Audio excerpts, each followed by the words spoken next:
እሺ ሬድ ቲምን እስኪ እናስገባው። እሺ አይሳደብም፣ እርግጠኛ ነኝ አይሳደብም። ጥያቄ ካለው እናስተናግደዋለን። እንዴት ትላላችሁ? ጥያቄ ሬድ ቲም ከገባ ይብሮ አንድ የምናየው ነገር አለ።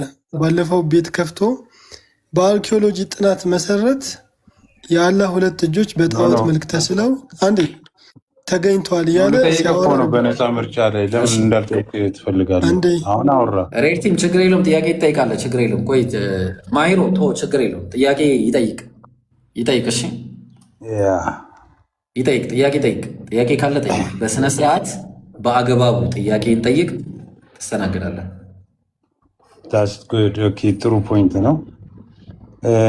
ነፃ ምርጫ ነፃ ፍቃድ ስትል ስለሰማው ነው። ነገር ግን ይህንን ነገር እስቲ በቁርአንና በሀዲስ በደንብ እንየው ከተመቸ ስላስገባኝ ማለት ነው። በነገራችን ላይ በእስልምና ላቀርብ ነው። በእስልምና አስተምህሮ ሱራ 76 ቁጥር 30 ላይ አላህም ካላሻ በስተቀር አትሹም የሚል ጥቅስ አለ። አላህ ካልፈለገ በስተቀር አትፈልጉም ይመስለኛል ኢንተርፕሬት በሌላ። ስለዚህ ይሄ ለምንድን ነው? ሰው አላህን ስላመለከ አላህን ስለሰገደ ለአላህ ስለተገዛ አይደለም። አላህ ከፈለገ ያሻውን ይምረዋል።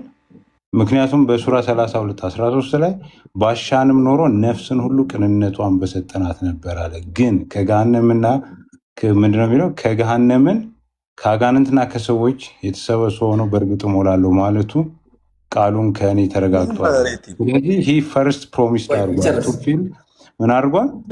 አላህ ፕሮሚስ አድርጓል ገሃነምን አስቀድሞ መሙላትም እንዳለበት ማለት ነው። ስለዚህ አሁን እናንተ በእስልምና አስተምህሮት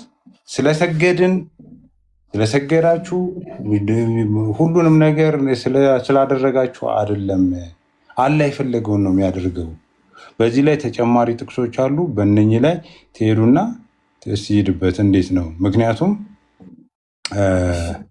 እንድታብራራው ስለፈለግኩኝ ነው።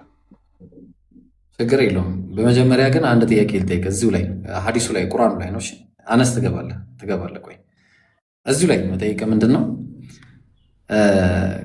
ከፈጣሪ ውጭ ኢንዲፔንደንት የሆነ አካል አለ? ፈጣሪ ሳይፈቅድለት አንድ ነገር የሚያደርጋል ኢንዲፔንደንት አካል አለ በምድር ላይ አምላክ ያልሻውን ማለት። ለምሳሌ የሬድ ቲም አንድ ሰው ነፃ ምርጫ አለው የምንለው ነፃ ምርጫ አለን እኛው ለምሳሌ አይደለ ነው አይደል? ሬድ ቲም ምርጫም ፍቃድም አለ ኮንዲሽናሊ። ትክክል። አሁን ይህንን ስራ ልሰራ ስትል ይህንን አሁን የምታየውን ራውተሩን ይዤ እንደዚህ ለወረውር ብዬ ብፈልግ ማለት ነው። ይህንን ብፈልግ አላህ ችሎታውን እስካልሰጠኝ ድረስ መወርወር እችላለሁ። ኦልሬዲ ኤብል ተደርጋል። ያንን እንድታደርግ ችሎታው ተሰጥቷል። ባይሰጠኝ ይችላል። ያንን ማድረግ ትችላለህ። ባይሰጠኝ እችላለሁ። ሲፈጥርም እንደዛ አድርጎ ነው ፉል አድርጎ ነው። እሱን ነው እኮ የምልህ። እሱን ፍቃድ ባይሰጠኝ እችላለሁ ወይ ነው ጥያቄው። ፍቃድ ሳይሆን ኬፐብል ሆነን ነው የተፈጠረ እኮ። ኬፐብል የሚያደርገኝ እኮ ፍቃድ እኮ ነው አይደለ? ፍቃድ ካልሰጠኝ እንዴት እችላለሁ? ኖ ፍቃድ ማለት ምን ማለት ነው? ውሳኔው ያንተ የሆነ ማለት ነው እኮ። የኔ የሆነ የኔ እኮ አሁን ያው ውሳኔው የኔ ነው። ለወረውረው ሬት እንደዚህ ለወረውረው ብዬ ይሄንን መወርወር እንድችል ካላደረገኝ አምላክ መጀመሪያ ሲፈጥረኝም እችላለሁ ወይስ አልችልም? ኖ ኦልሬዲ እንድትችል ተደርገህ ተፈጥረሃል። እሱን እንድችል ያደረገኝን ፍቃድ ባይሰጠኝ ኖሮ እችላለሁ ወይስ አልችልም? እኔ አለ አሁን አንተ ያወር ክሬተር ኤግዚስት ያደረግ ሰው ነህ እኮ። ያኔ ሲፈጥረኝ ያንን ፍቃድ ባይሰጠኝ ያንን ካልሰጠ አትሆንም። ግን አላህ ምን ይላል? አሁን ጥሩ መጣን። በቃ አላህ ምን ይላል? ምንድን ነው እያለ የነበረው? እሺ ቁርአኑን አስታውሱኝ እስቲ። አረብኛውም ወማ ተሻኡነ እሱ ነው አይደለም? ወማ ተሻኡነ ኢላ አንየሻ አላሁ ረቡል ዓለሚን ይላል። እናንተ የሆነን ነገር አትሹም ያንን ነገር አላህ ለእናንተ ባይሻላችሁ ኖሮ ኢነ ሴንስ ፍቃዱን ባይሰጣችሁ ኖሮ ማለት ነው። ምንም ነገር እኛ የምንፈልገው ነገር ካለ መጀመሪያ ሁለት ነገር አለ በእስልምና፣ ከውንይና ሸርዒ የሚባል ነገር አለ። ከውንይ ታውቃለህ? ሬድ ቲም አላውቅም። በቃ ከውንይ ማለት ለምሳሌ ሬድ ቲም አንተ እንደዚህ ሆነ መፈጠር ከአንተ ፍላጎት ጋር የሚያያዝ ነው አይደለም አይደለ? ወንድ ሆነ መፈጠር አምላክ በግዴታ ነው ወንድ ያደረገ። ፀሐይን በዛ ገብታ በዛ እንድትወጣ ያደረጋት አምላክ በግዴታ ነው። ሁሉንም በግዴታ እንዲህ አይነት ነገሮችን በግዴታ ያደረጋቸው ነገሮች አሉ። ወላኪን ደግሞ በዛው በከውንዩ እኛ የምንሰራቸውን ነገሮች በአጠቃላይ ጽፏቸዋል። በከውንይ ሁሉንም ፈልጎታል። ገብቷል? በከውንይ ሁሉንም ፈልጎታል ማለት ለምሳሌ እኔ አንተን በጥፊ እንደዚህ ይዤ ብመታ ሐራም ነው። ገብቷል? ያ በጥፊ መመታህን ነገር ግን አላህ በከውንዩ ፍቃድ ባይሰጠኝና ባይፈልገው ኖሮ በከውንይ በዛ በዝንተ ዓለሙ ያኔ በአዘን ላይ ምን አንሆንም ነበረ? ምድር ላይ መተን ይሄንን ችሎታ አድርገን ልንሰራ አንችልም ነው ማለት። ምክንያቱም አላህ የሩቅ ሚስጥር አዋቂ ስለሆነ ማለት ነው። ስለዚህ በከውንይ አላህ ሁሉንም ይፈልጋል። ግልጽ ነው። ስለዚህ ወማ ተሻኡነ ኢላ አየሻ አላሁ ረቡል ዓለሚን ሲል አላህ በከውንይ ምን አድርጎታል? ሁሉን ነገር ፈልጎታል ማለት ነው። ሸርዕን ግን በሸርዕይ እስታውቃለህ? አረብኛውን አላውቅም። ሸርዕይ ማለት አይ ምናልባት ለሌላ ጊዜ እንድታውቀው ነው፣ ግዴታ አይደለም ማወቅ። እና ሸርዕይ ማለት ደግሞ በቀዳውል ቀደር ዙሪያ ሸርዕይ ማለት አንድን ነገር የማድረግና ያለማድረግ ነፃ ምርጫ ነው የሚሰጥ። ስለዚህ በፍላጎትህ ታደርጋለህ። ያንን ነገር ስታረግ ግን ከአላህ ፍቃድ ውጭ አትሆንም። ምክንያቱም ኢንዲፔንደንት ሆንክ ማለት ሌላ አምላክ ሆንክ ማለት ነው። ኢንዲፔንደንት አካል የለም ምድር ላይ። ኢንዲፔንደንትን ለምሳሌ አላህ ምን ይላል ቁርአን ላይ? ኑወሊሂ ማ ተወላ፣ ወደ ዞረበት እናዞረዋለን ይላል አላህ። ስለዚህ አንተ ክህደትን እፈልጋለሁ ካልክ ክህደትን እንድትክድ ፍቃድን ካልሰጠህ ያንን ፍላጎትህን እንድታሳካ ውሳኔውን በአንተ እጅ እንዲኖር ካላደረገህ ያንን ችሎታውን ካልሰጠህ እስቲል አስገድደዋል ማለት ነው። ነፃ ምርጫ የለም። ስለዚህ አላህ ነፃ ምርጫውን የሰጠህ ከምን ጋር ነው? ከችሎታ ጋር ነው የሰጠህ። ስለዚህ ያን ኤቢሊቲ ሲሰጥህ ምንድነው አላህ ወማ ተሻኡነ ኢላ አየሻ አላሁ ረቡል ዓለሚን፣ እናንተ አንድንም ነገር አትሹም ያንን ነገር አላህ ቢሻው እንጂ። የት? በከውንይ ማለት ነው። ግልጽ ነው። በከውንይ ሁሉንም ነገር ወዶታል፣ ፈልጎታል። ግልጽ ነው። በሸርዕይ ግን አላህ ምን ብሎ ተናግሯል? ለናንተ ክህደትን አይወድም ብሎ ተናግሯል አላህ። ስለዚህ ያኔ እውቀቱን ነበር የጻፈው። አዳምጠኝ። ያኔ እውቀቱን ነበር የጻፈው። ሁሉ ነገር ሲጻፍ የአላህ እውቀት ነው የተጻፈው ሙሉ በሙሉ ማለት ነው። ስለዚህ ይህንን ደግሞ ገልብጠን ደግሞ ምናየው ይሆናል። መጀመሪያ ይህን ጨርስና ኢምሩ ደግሞ ገልብጦ ያሳያል ማለት ነው። ችግር የለም እናወራለን።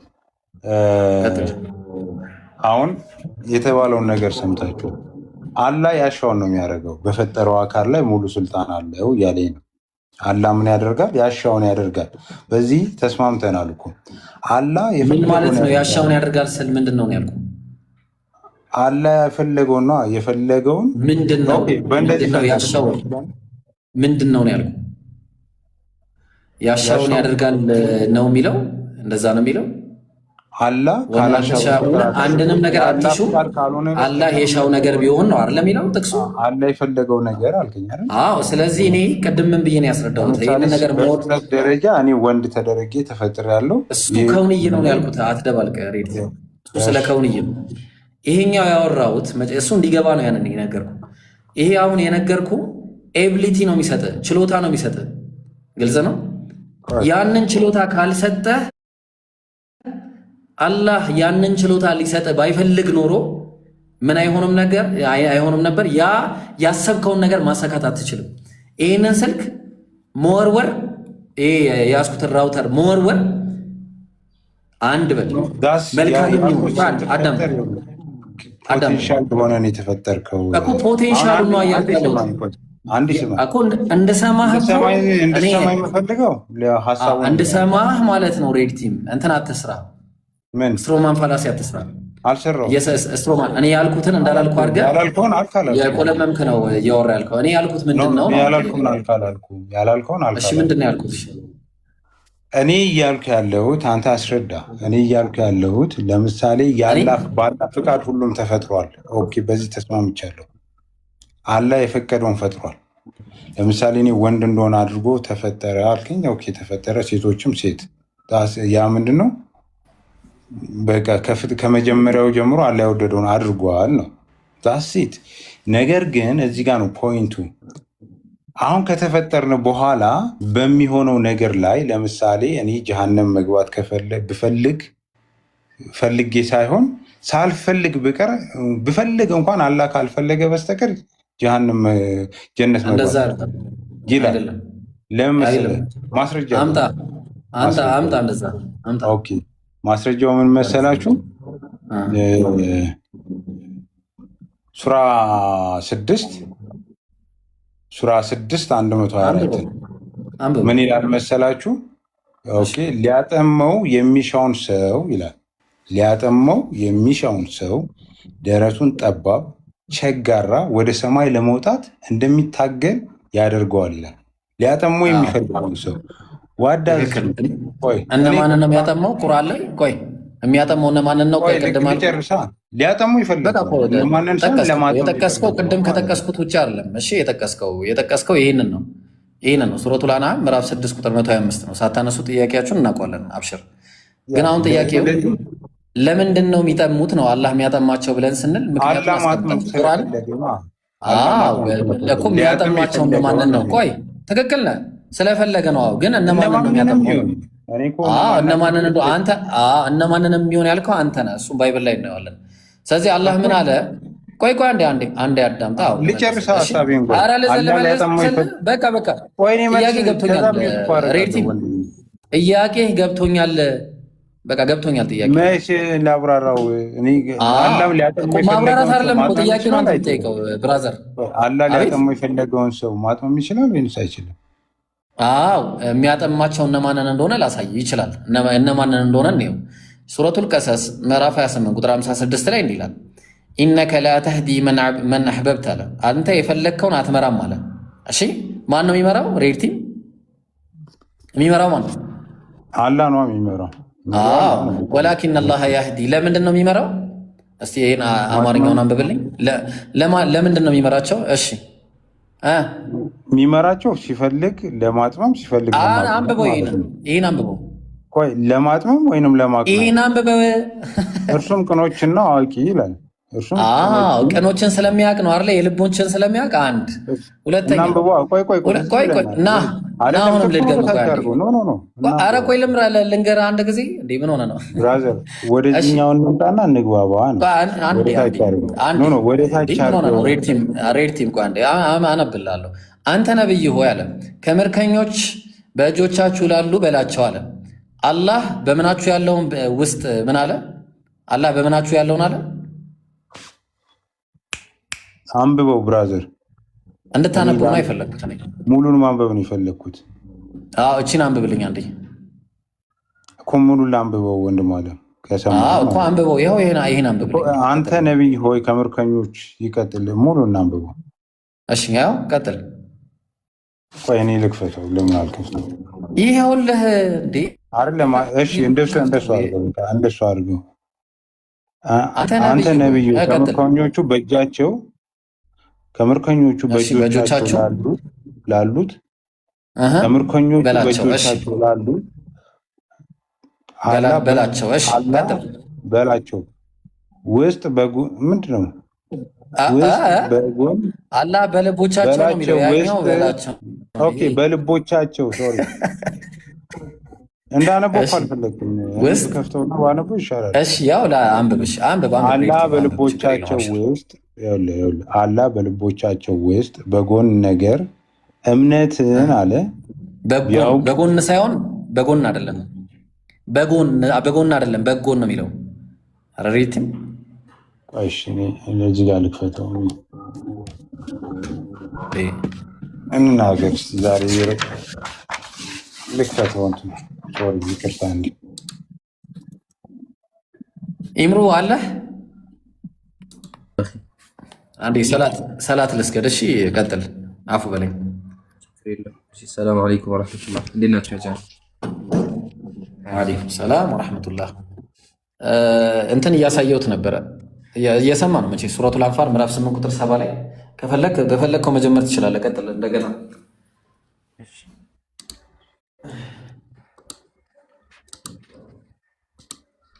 ኦኬ ሰምተሃል ኢምራን? ጥያቄ ሰምቻለሁ። ኦኬ ጥያቄ ምንድን ነው? አላህ ሊያጠም የፈለገውን ሰው ደረቱን ምን ያደርጋል? ጠባብና ቸጋራ ወደ ሰማይ ለመውጣት እንደሚታገል ያደርገዋል ይላል። ሊያጠመው የፈለገው አረ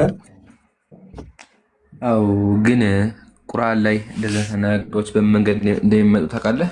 የፈለገውን የሚለው ቃል የሻውን የሚለው ቃል በምን ይመጣል? በምን ይመጣል? አይዋ እንደሱ በአላህ ፍላጎት ነው። ምክንያቱም አላህ ሉዓላዊ ነው በቁርአኑ አናገር መሰረት። ስለዚህ በፍጥረቱ ላይ እጅ ላይ ቁርአን አለ። አስረዳኝ ክፈትና እኔ ሱረቱል ማኢዳ ቁጥር 40 ክፈት። ያው እየተቀጠልክ ነው፣ የማውዝ ድምፅ ይሰማል። ሱረቱል ማኢዳ ቁጥር 40 ክፈት። እየተቀጠልኩ ነው። ቆይ አንዴ ገና እንደዛ ከሆነ ሱራ 5 ቁጥር 40 ክፈት። አስረዳኝ። አንዴ ትከፍተዋለህ። አስረዳ ከፍተው ማስረጃውን አንተ አታርልም የምታስተምረው። በቃ እንደዛ ከሆነ የሚውት አድርገህ አዳምጥ። አይ ቃል በቃል እንድታምን ነው። እንደዚህ ከከበደ ችግር የለውም፣ እኔ ያስረዳለሁ። ሱረቱል ማኢዳ ቁጥር 40 አምላካችን ይላል ዩዐዚቡ መን የሻ የፈለገውን ሰው ይቀጣል፣ ወየግፊሩ ሊመን የሻ የፈለገውን ሰው ደግሞ ይምራል ይላል። የፈለገውን የሚል ቃል አለ፣ የሻውን የሚል ቃል አለ። የሻውን ሲባል አላህ ፍርደ ገምድል ነው ማለት ነው እንዴ? ማለትም ዝም ብሎ መጥተው አንተ ገሃነም፣ አንተ ገነት፣ አንተ ገሃነም፣ አንተ ገነት ይላል እንዴ? አይደለም። አላህ የሚቀጣቸውን ነው የሚያደርገዋለህ። እሱ የአንተ አምላክ ከሆነ ትክክል ነህ። ሲጀመር ምንም ሰዎችንም ለይቶ አያውቃቸውም። ትክክል ነህ። ግን አሁን አዳምጥ፣ የሚወራው ስለ አላህ ነው። ሚወት አድርግ። እሺ ማንን የሚቀጣው ካልን ደግሞ አምላካችን ቁርአን ላይ ምን አለ? ዩዐዚቡ ዛሊሚን ከሃዲያን ገሃነም ይገባሉ አለ። ኦኬ እንዲሁም አማኞች ደግሞ ኡድኹሉል ጀና ጀነት ግቡ ይባሉ ተባለ። ስለዚህ አማኞች ጀነት ይገባሉ፣ ከሃዲያን ደግሞ ይቀጣሉ። ይህን ከተረዳን ወደ ቀጣይ አንተ ወደ መጣው ጥያቄ ስንገባ አላህ የፈለገውን ያጠማል የሚል ቃል አለ። እሺ ጥያቄያችን የሚሆነው አላህ የሚያጠማቸው እነማንን ነው የሚል ነው። መጀመሪያ ማወቅ ያለብን ነገር አላህ በዳይ አይደለም።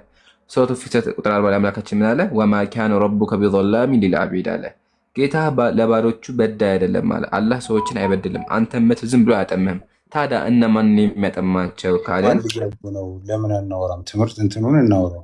ቃል በቃል ስትባል እኮ አፌ ከበደኝ አንተ ጋር ማውራት አልችልም መልክ አይደል እንዴ? ሳወራ ለማታዳምጠኝ ተወዳጅ እያወራሁ ነው። ቃል በቃል ስትባል አዳምጣ እንዴ። ቃል በቃል ስትባል ከበደ ለምን ትዋረዳለህ? አሁን ደግሞ ሳወራ ታቋርጠኛለህ። ይሄ አውራ ነው ያልከው አንተ። ቃል በቃል ስል ቃል በቃል አውራ ማስረዳ ነው ያልከው። የመሳት ችግር ካለብህ እሱንም ላስታውስህ። ስለዚህ የሚታርጋ ቃል በቃል ማውራት ትችላለህ? እሺ እጅ ላይ ቁርአን ካለ ክፈትልኝ። ሱረቱል ረዕድ ቁጥር 27 ምንድን ነው የጠየቅኩህ? መጀመሪያ ወደዛ አላህ የፈለገው ይመራል የሚለውን ነገር እንዳስረዳ ነው የጠየቀኝ። እሺ አላህ የፈለገውን ያጠማል ወይንስ አያጠማም? ያጠማ ግን የሚያጠማው ከሃዲያንን ነው። አላህ ኦኬ ከሃዲያንን ያጠማል የሚል አላህ ከሃዲያንን ያጠማል ነው ያልከኝ። የፈለገውን ያጠማል ብለህ የሚያጠማው ግን ከሃዲያንን ነው። አይጋጭብህም? አይጋጭም። ለምሳሌ የሚያጋጨው አላህ ፍትሃዊ አምላክ ነው። አማኞችን አያጠምም። አይደለም አላህ ፍትሃዊ አምላክ እንዳልሆነማ በሌላ ጥቅስ ላይ ያሳያለሁ። እሱ ሌላ ሱራ 779 ላይ ገሃነምም ከሰዎችም ብዙዎቹን ለምን ለገሃነም አትቸኩል። እስኪ አንድ ጥቅስ ላይ ረጋ ብለህ ቁመህ አይደለም እንደ መሰለህ ሬክቲ ያለህ ሙስሊም ዝም ብለህ እንደ ዕቃ ጨዋታ አትዝለህ። ረጋ ብለህ አንድ ጥቅስ ላይ ቁመህ አውራ። ይሄ የሚያሳየው ራሱ በአንድ ረጋ ማውራት እንደምትችል ነው። ረጋ በል። አሁን ወደ በሽ ተገባን። አንዴ በሰሳት እያወራሁ ነው ያለሁት፣ አታቋርጠኝ። እዛ ላይ እናውራ። እሺ ሳውራ ትረበሽ አንዴ። እሺ በሰሳት የምታወራ ከሆነ ታወራለህ። አለበለዚያ ደግሞ መርፌ ቀይሬ ክርስትና ላይ ያለውን እግዚአብሔር ምን አይነት አምላክ ነው የሚለውን ነገር መርፌ እሰጥሃለሁ። ቆይ አንድ ጥቅስ ባነሳብህ እኮ ትረበሻለህ። ስለዚህ በሰሳት የምታወራ ከሆነ መውጣት ፈልገዋል። እሺ አንዴ አትቆጣ። እየተቆጣ ነው ያለ። አንዴ ረጋ በል እስኪ። ተረብሻል እኮ ወላሂ ተረብሻል። ወላሂ ተረብሻል። እስኪ አንዴ ረጋ በል። እስኪ አንዴ ረጋ በል። አዳምጠኝ። እኔማ ረጋ ብዬሽ እኮ ነው የማወራህ። ያው ረጋ ብዬሽ ነው እያወራህ ያለሁት። አንተ ግን በጣም አንድ ጥቅስ ላይ መቆም ከብዶሃል። አንድ ጥቅስ ላይ መቆም አንድ ሰው ሚዩት እንዳያደርገኝ በስነ ስርዓት እናውራ፣ በተረጋጋ መንፈስ ገባ። ግን ችግሩ ያዳመክ አይደለም። የምጠይቅህን ጠያቂ ነኝ። የምጠይቅህን ስመልስ ጆሮ እያዳመጥ አይደለም፣ ይሰማል። ከሰማ እስኪ አንዴ የሚታገው እናዳምጠኝ። ኦኬ ልጠይቅህ ያልኩህን ልጠይቅ፣ ከዛ አስረዳ። ጠይቀሃል፣ መልሱን መጀመሪያ አስቀምጥ። ቅድም አቋርጠኸኛል። አውሮቻችን ምንድን ነው የጠየቅኩህ? አላህ የፈለገውን ያጠማል ሲባል ምን ማለት ነው? ጠይቀሃል፣ ልመልስ። እንደሚወጣ ማለት ነው ሳይሆን አላህ የፈለገውን ያጠማል፣ የፈለገውን ደግሞ ያቀናል። እውነት ነው አይደል? አዎ እውነት ነው። ቴንኪው። አሁን አስረዳ። እሺ አመሰግናለሁ። ያው በጣም ቅድም አውርቼበታለሁ። ሜይ ቢ ግን ትንሽ አንዳንድ ሰው ለመረዳት አእምሮ ትንሽ ጊዜ ሲዳገምበትን አእምሮ ውስጥ የሚገባው ለዛ ልድገምለት። አላህ አዎ የፈለገውን ያጠማል፣ የፈለገውን ይመራል። ግን የፈለገውን ሲባል ፍርደ ገምድለው ማለት አይደለም። አላህ የሚያጠማቸው ከሃዲያን ነው። በመጥመማቸው የተነሳ የሚያጠማቸው ከሃዲያንን ነው። ኦኬ የሚመራቸው ደግሞ እነማን ነው? ካን አማኞችን ነው። ማስረጃ ቁርአን ላይ አምላካችን ተመከቱ ምን እንዳለ ቁል ኢነላሃ ዩዲሉ መን የሻ አለ። ቆይ አንዴ ካሜራ ችግር አለበት። አይ ቲንክ ቆይ እሺ ይታይ አይደለም። አላህ ውዴታውን የተከተለን ሰው የሰላም መንገድ በፍቃዱ ይመራቸዋል፣ በፍቃዱም ከጨለማ ወደ ብርሃን ያመጣቸዋል። እነማንን? አማኞችን። የህዲላሁ መን ተባረ ዲዋና። ስለዚህ አላህ የሚመራው እነማንን ነው? አማኞችን ነው። የሚያጠማቸው እነማንን? ተመከተ ሱረቱ ራድ አምላካችን ምን አለ? ቁል ኢነላሃ ዩዲሉ መን የሻ ወየህዲ ኢለይሂ መን አነባ። አላህ የሻውን ያጠማ፣ የተመለሰ ሰው ደግሞ ይመራል። ቀጥሎ ተመከተ ምን እንዳለ ወይዲሉ ዛሊሚን፣ ከሃዲዎችን አላህ ያጠማል አለ። ስለዚህ አላህ የሚያጠማቸው እነማን ነው ካልን ከሃዲያን ነው። ምክንያቱም ምንድነው? በመካዳቸው የተነሳ ጥመት ላይ ጥመት ይጨምርባቸዋል። መጀመሪያ ግን ጥመት የተገኘው ከማን ነው? ከነሱ ነው። ነገር ግን ከዚህ ባህሪያቸው ወደ ተውባ ካደረጉ ተመከተ አምላካችን ምን እንዳለ ወየህዲ ኢለይሂ መን አናብ፣ የተመለሰውን ሰው ደግሞ ይመራል። ስለዚህ የሚመለሱ ከሆነ አላህ ይመራቸዋል። ነገር ግን ጥመት ላይ ካሉ ጥመት ላይ ጥመት ይጨምርባቸዋል። እንዲሁም አንድ ሰው አማኝ ከሆነ ደግሞ አላህ እምነት ላይ እምነት ይጨምርበታል። ሱረቱል በቀራ ቁጥር 213 አምላካችን ምን አለ?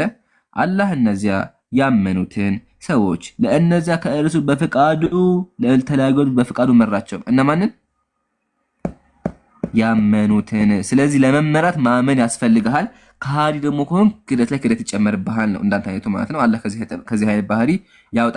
ይሄን ካየን አንድ ነገር እንዳንተ አይነቱ ብለህ ሞቃት ያ ሪል እኮ ነው። ሪል ስለሆነ እሺ ወንድሜ አትቆጣ። አንድ ሚኒት ምሽ ተባረክ። አንድ ያለካ ቆይ ላሳይህ አይደለ? እንደዚህ እኮ ማድረግ ትችላለህ ሀቢቢ። እንደዚህ ታደርገውና ማለት ነው። እንደዚህ ስታደርግ ቆይ ያሳይህ አይደለ ጀማ? አይዋ በቃ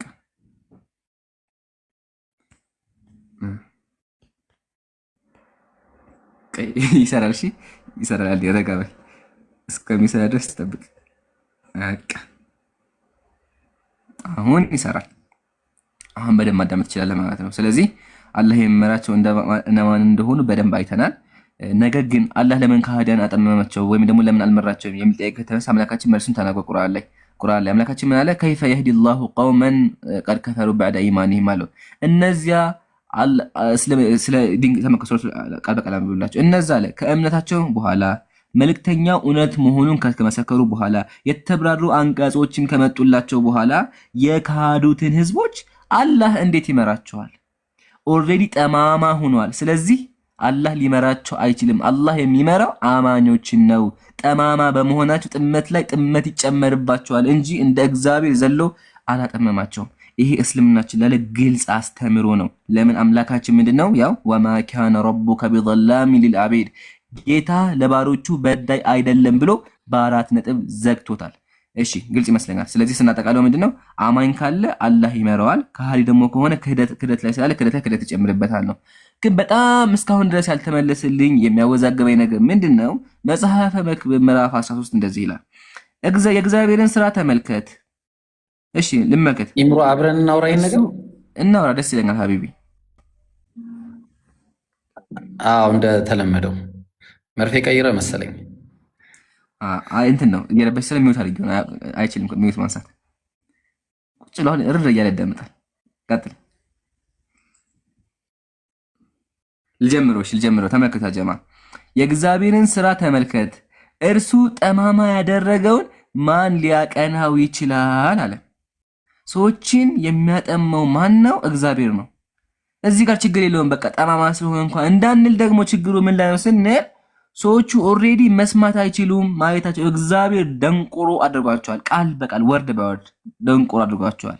የማቴዎስ ወንጌል የዮሐንስ ወንጌል ምዕራፍ 12 ቁጥር 40 ኢሳይያስ ደግሞ በአይናቸው እንዳያዩ በልባቸው እንዳያስተውሉ እንዳይመለሱ እኔም እንዳልፈውሳቸው እግዚአብሔር ምን አደረገ?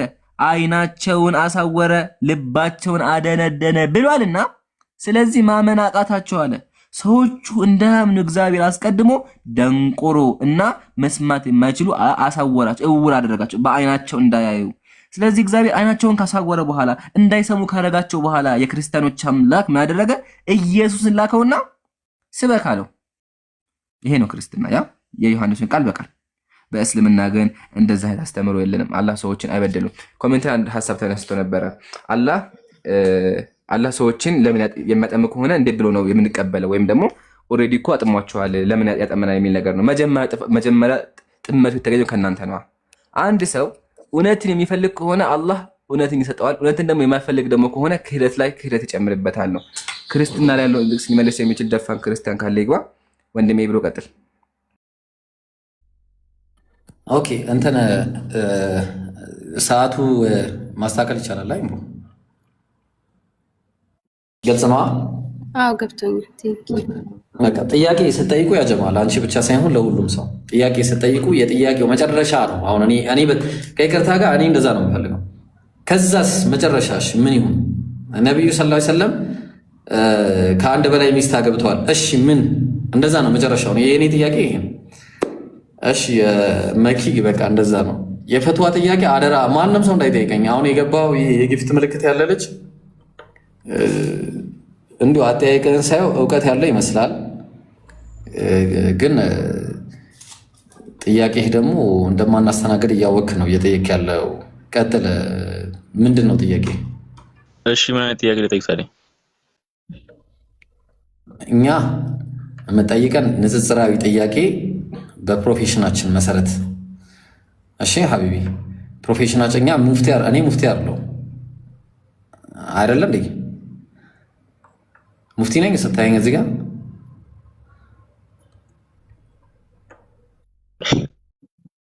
እኮ ካላወቅህ በቃ ሂደታች ሌላ ሰው ገቡ።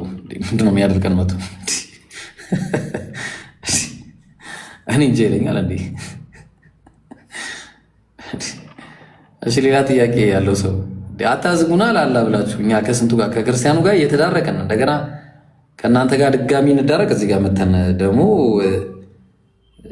እኔ ኢንቴንሽን ገብቶኛል። ሲጀመር የመጣው ልጅ አሰላሙ አለይኩም አነስ ሰላም፣ እንዴት ነህ? እንዴት ናችሁ? ደህና ነኝ እኔ አልሐምዱሊላህ። እንዴት ነህ? አልሐምዱሊላህ አለን ትላለህ። አሁን በስልክ አውርተኝ እንዴት ነህ ትለኛለህ? እና ምን ልበል ታዲያ? ያው እዚህ ስትመጣ ሌላ ሰው ና እዛ እንደምናወራው እዚህ ታወራለህ ትላለህ። እሺ መርሃባ። ጥያቄ እናስተናግድና ኢንሻአላህ። እሺ ፈቲ አለሽ ወይስ ካልተወረባበሽ አይሆንም ይሄ ቲክቶክ? እሺ ቀጥይ። ሰላም አለይኩም። ወአለይኩም ሰላም ወራህመቱላህ። እንዴት አይነት ጥያቄ ነው? በቀድር ዙሪያ ነበርና የሆነ የቁርአን በቀራ ላይ ያለውን ختم الله على قلوبه وعلى سمعهم የሚለውን አያ ወሰደና የሆነ ልጅ ምን አለኝ፣ መጀመሪያ አላህ ልቤ ላይም ጆሮዬ ላይም እንዳልሰማ እንዳልቀበል ከተም ካረገብኝ ለምን ጥፋተኛ እደረጋለሁ ባለማመኔ ምናምን ብሎ ጠየቀኝና ጥቅሱን አልጨረሰም። ጥቅሱን ከመጀመሪያው ጀምሮ ነው ያነበበው። ጥቅሱ ራሱ ሐረጉን አንብቦታል። ፊ ቁሉቢሂም መረድ እኮ ገባኝ። ፊ ቁሉቢሂም መረድ ይላል። በልቦቻቸው ውስጥ ምን አለ ይላል? በሽታ አለ ይላል አይደለ? በማን ምክንያት ነው የበሽታ የመጣው? በኒፋቅ ምክንያት፣ በራሳቸው ችግር። ተግባባን? ሰው ምን አለ? ፊ ቁሉቢሂም መረዱን፣ በልቦቻቸው ውስጥ በሽታ አለ። ፈዛደሁም ላሁ መረዳ፣ በዚህም ምክንያት አላህ ምን ጨመረላቸው? ለጥፋታቸው ውጤት በሽታን ጨመረላቸው። በዚህም ምክንያት ልቦቻቸው ምን ተደረገ? ታተመ ማለት ነው። በዚህ ነው። እዚህ አላህ ሱብሓነሁ ወተዓላ በመጀመሪያ ሰዎች ላይ ልባቸውን አያተመም ምን እስከሚነግራቸው ድረስ ሐታ በያን እስከሚያደርግላቸው ግልጽ እስከሚያደርግላቸው ምን ሐቁን ማለት ነው እውነቱን። አንድ ጊዜ የተወሰነ ነገር ላሳይሽ፣ ምክንያቱም የቀዳ ወልቀዳ ነገር ትንሽ አስቸጋሪ ስለሆነ ሰዎች ዘንድ አንዴ የተወሰነ ላሳይሽ። እሺ የታለ ጠማማ ነው ብዬ ያስኩት። ጠማማ ያጠማል ተውጣ ትላለህ። አጥማሚ ነው ያስኩት። እሺ ያውና ያዝጋሽ።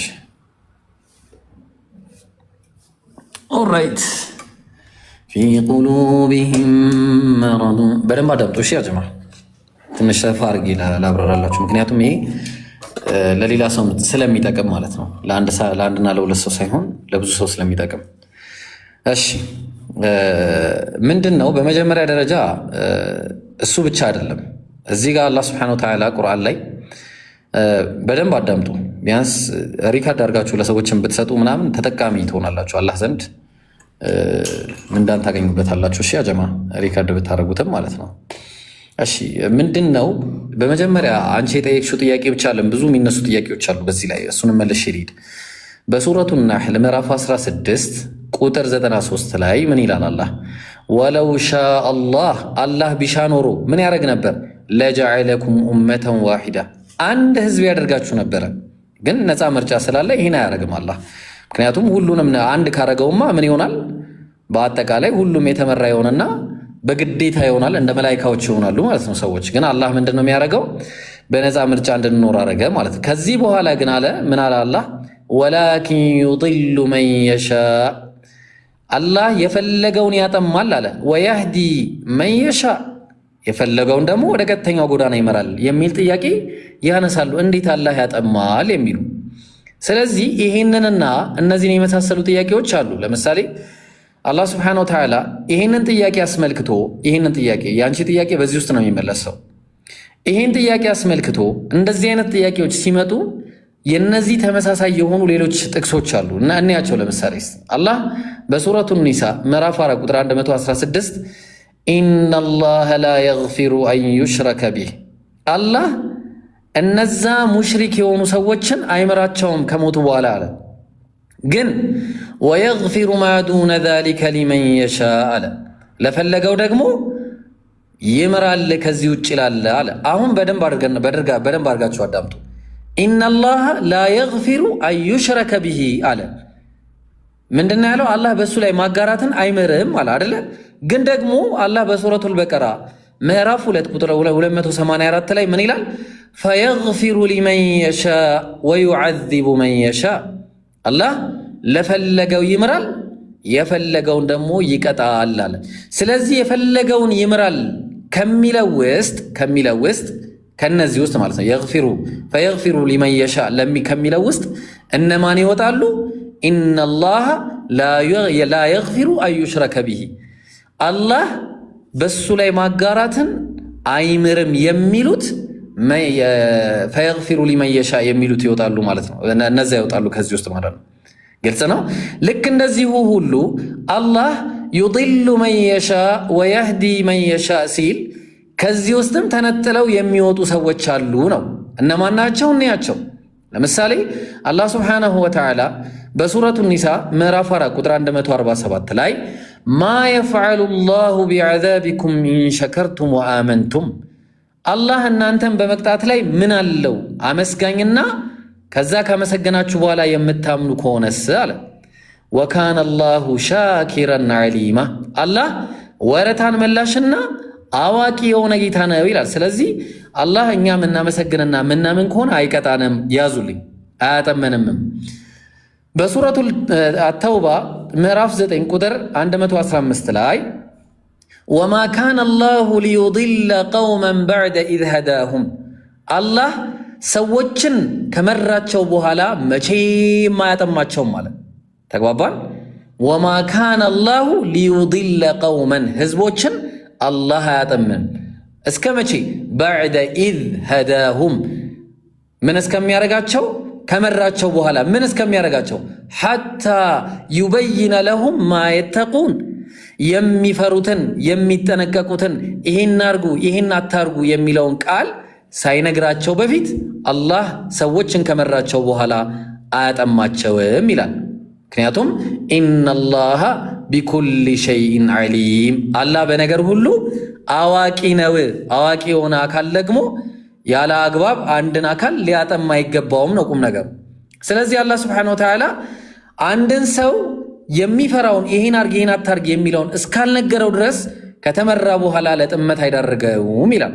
ስለዚህ እነማን ናቸው የሚጠሙት? እኔው እስቲ በሱረቱ ሰፍ ምዕራፍ 61 ቁጥር 5 ላይ እንዲህ ይላል፣ ወኢዝ ቃለ ሙሳ ሊቀውሚሂ ያ ቀውም፣ ሙሳም ለህዝቦቹ ባላቸው ጊዜ እናንተ ህዝቦቼ ሆይ አለ፣ ሊመ ቱእዙነኒ ለምንድነው አዛ የምታረጉኝ የምታስቸግሩኝ ይላቸዋል። ወቀድ ተዕለሙነ አኒ ረሱሉላሂ ኢለይኩም እኔ የአላህ መልእክተኛ ወደ እናንተ የተላኩኝ መሆኔን እያወቃችሁ ያውቃሉ ማለት ነው። ከዛ ምን አለ አላህ ፈለማ ዛጉ አዛገ ላሁ ቁሉበሁም እምቢ ብለው ልባቸውን ቸጋራ ባደረጉ ሰዓትና በተዘነበሉ ጊዜ አላህም ልባቸውን ቸጋራ አደረገባቸው አዘነበለባቸውም ማለት ነው። ልቦቻቸውን በምን ምክንያት? ፈለማ ዛጉ በተዘነበሉ ጊዜ እምቢ ባሉ ጊዜ ማለት ነው። ግልጽ ነው። ስለዚህ አላህ እምቢ ያሉ ሰዎችን አይመራቸውም ማለት which means ለጥመት ይዳረጋሉ ማለት ነው። የዋጋቸው ደሞዝ ደግሞ በጥመት ላይ ጥመት ይሆናል ማለት ነው። አላህ በሱረቱል በቀራ ምዕራፍ 2 ቁጥር 10 ላይ ፊ ቁሉቢሂም መረዱን ፈዛደሁም ላሁ መረዳ በልቦቻቸው ውስጥ በሽታ አለ እነዚህ መናፍቃን ይላል። ምን አይነት ነው በሽታቸው?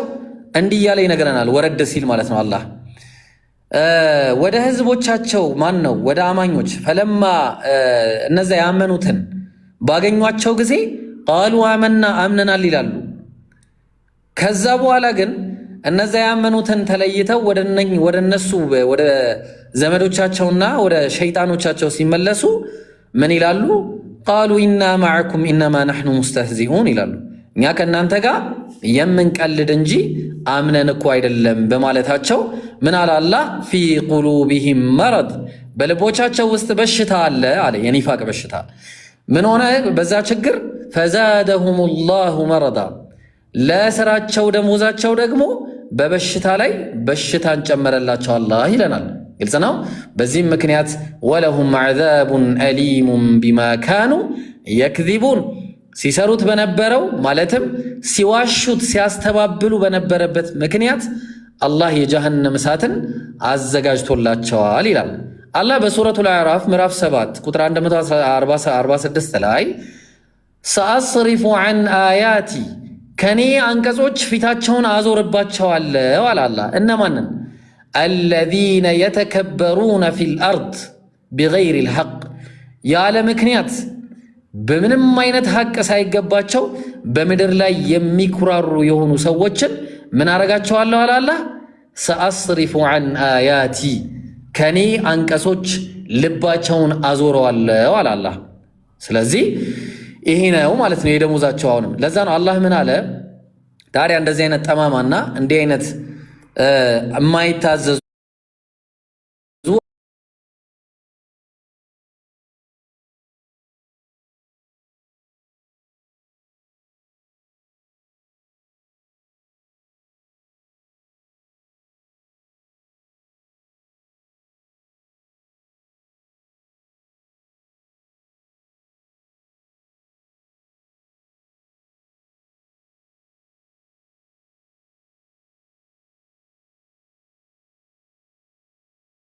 ካመኑ በኋላ የሚክዱ ከሆነ እንግዲያውስ አላህ በጥቅሉ ወላሁ ላ የህዲል ቀውመ ዛሊሚን አላህ እነዚህ በዳይ የሆኑ ህዝቦችን ያልተገባውን ለሚገባው የሚያረጉ የሚገባውን ለሚገባው ሳይሆን የማይገባውን ነገር ለሚሰጡ ሰዎች በዳይ ለሆኑ ሰዎች አላህ ምን ያደርጋቸዋል? አይመራቸውም። ዳት ሚንስ ጥመት ውስጥ ይቆያሉ ማለት ነው። ለዛ ነው አላህ በሱረቱ ራዕድ ምዕራፍ 13 ቁጥር 27 ላይ እንዲህ ይላል ወየቁሉ አለዚነ ከፈሩ ለውላ ኡንዚለ ዐለይሂ አየቱን ሚን ረቢህ እነዛ የካዱት ሰዎች ምን አለ ከጌታው ተአምር በወረደለት ብለው ይላሉ። ቁል ኢነላሃ ዩድሉ መን የሻእ ወየህዲ ኢለይሂ መን አናብ በላቸው አንተ ሙሐመድ አንተ አማኝም አላህ የፈለገውን ያጠማል እነማንን ቅድም ያየናቸውን ወየህዲ ኢለይሂ መን አናብ ወደሱ የተመለሱትን ደግሞ አላህ ይመራቸዋል አለ። ስለዚህ ጥመት አልፈልግም ብለው ወደ አላህ የሚመለሱ ሰዎችን አላህ ወደ ቀጥተኛው ጎዳና ይመራቸዋል። ለዛ ነው ሱረቱ ሹዓራ በተመሳሳይ ምዕራፍ 42 ቁጥር 13 ላይ አላሁ የጅተቢ ኢለይሂ መን የሻእ ወየህዲ ኢለይሂ መን ዩኒብ ይላል። ሱብሓነላህ አላህ ምን ያደርጋል? ይመርጣል የፈለገውን ወደሱ የተመለሱትን ደግሞ ምን ያደርጋቸዋል? ይመራቸዋል ወደ ቀጥተኛው ጎዳና ይላል አላህ። ሚዩት አድርጉልን እሺ፣ አትረብሹ ያለዛ ትወርዳለታች። አላህ በሱረቱ ዙመር ምዕራፍ 39 ቁጥር 17 ላይ አለዚነ እጅተነቡ ጣጉተ አን ያዕቡዱሃ እነዛ ጣዖታትን ማምለክን እምቢ ብለው የተዉ አለ። ወአናቡ ወደ አላህም የተመለሱ ሰዎች ምን ያደርጋቸዋል? ወአናቡ ኢለላህ ለሁሙል ቡሽራ አለ። ለነሱ ብስራት አለላቸው እና ምን አርጋቸው? ፈበሽር ዒባድ እነዚህ ባሪያዎችን አብስርልኝ። ምን አላቸው? ከዛ አለዚነ የስተሚዑነ አልቀውል ትክክለኛውንም የቁርአን ቃል የሚሰሙ ማለትም ፈየተቢዑነ አሕሰነህ ቁርአንን የሚያዳምጡና የሚከተሉት ለሆኑ ጥመትንና ጣዖትን አልፈልግም ያሉ ኡላኢከ አለዚነ ሀዳሁሙላህ እነዚህን ሰዎች አላህ ይመራቸዋል። በምን ምክንያት? ሲሰሩት በነበረው ምክንያት። ምንድን ነው የሚሰሩት? ወደ አላህ ተመለሱ፣ ጣዖታትን አንፈልግም በማለት አላህን ፈለጉና አላህም መራቸው ማለት ነው። አያችሁ ጉዳዩ የልብ እንጂ አላህ ስብሓነሁ ወተዓላ ራሱ በባህሪው ሰዎችን ያለ አግባብ አጥምሞ የሚጠይቅ በዳይ ጌታ የለንም እኛ። ምክንያቱም አላህ ራሱ እኔ አልበድልም የብናኝ ያክል ብሎ ስለነገረም ማለት ነው። አላህ በሱረቱል አንከቡት ምዕራፍ 29 ቁጥር 69 ላይ ወለዚነ ጃሃዱ ፊና በእኛ መንገድ ላይ የታገሉትን አለ በአላህ መንገድ ላይ የታገሉ ለነህዲየነሁም ሱቡለና ቀጥተኛውን ጎዳና እንመራቸዋለን አለ። አያችሁ በምን ምክንያት? አላህን ለመፈለግ ጥረት በማድረጋቸው ምክንያት አላህም ይመራቸዋል ይላል። ሰቢል አይደለም የሚመራቸው፣ ሱቡለና ነው የሚመራቸው። ሰቢል ማለት አንድ መንገድ ነው። ሱቡል የሚለው ቃል ደግሞ ብዜት ነው እና ለምሳሌ አንድ ሰው እውነት ተናጋሪ ሊሆን ይችላል። ከእውነት ተናጋሪነት ውጪ ሌላ አላህን መፍራት ሊሰጠው ይችላል፣ ወራዕ ሊሰጠው ይችላል። ብቻ የአላህ መንገዶች ብዙ ናቸው፣ እነሱንም ይሸልመዋል ማለት ነው። በሌላ ቦታም አላህ ስብሓነሁ ወተዓላ እንደዚሁ ሲናገር ምን ይላል?